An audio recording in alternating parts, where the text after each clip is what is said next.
I'm 680 News Senior Business Editor Mike Epple. The Canadian jobs market took a little bit of a pause in the start of the summer, with the June jobs numbers in today from StatsCan showing a downturn. 2,200 lost jobs. That's a rounding error. The economy has been on fire for the first half of this year, creating jobs across the board. After we saw over 50,000 jobs on average created in the first half of this year, the second best on record. The unemployment rate is still near a 40-year low at around 5.5%. In fact, the June numbers showed a lot of full-time jobs created overall, 24,000. And there's even some wage inflation, with wages up by 3.8% year over year. Next Wednesday, the Bank of Canada sets interest rates. They're not going to do anything with interest rates right now. U.S. economy, meantime, did better than was forecast last month for adding jobs, 224,000. Very good numbers.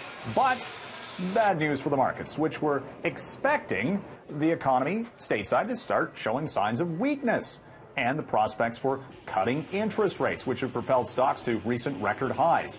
While the disappointment that the U.S. economy is doing good, well, that took the markets down a notch today. Saw a big sell-off for gold, for example. Price for oil tumbled, and Wall Street benchmarks all pulled back from record highs. Some big questions about the future of the Hudson's Bay Company, Canada's oldest brand, is looking at a major restructuring, perhaps, because activist investors are pushing back against Richard Baker, the executive chair, and his privatization bid for the HBC. He's offering $1 billion. Shareholders want to see a lot more money than $9.45 per share that's being offered. But to do that, well, they're going to have to likely sell some assets, close some stores, or refinance some leases. Some analysts say that the share price could be as high as $34 per share.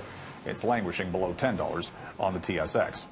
And happy 25th birthday to Amazon. Started this day in 1994. Jeff Bezos, a hedge fund manager back then on Wall Street, bet it all and moved to Seattle, started Amazon in a garage, and built that company from selling books on the then internet in its infancy to today the world's biggest e-commerce company, worth almost $1 trillion. From the 680 newsroom, I'm Mike Epple for City News.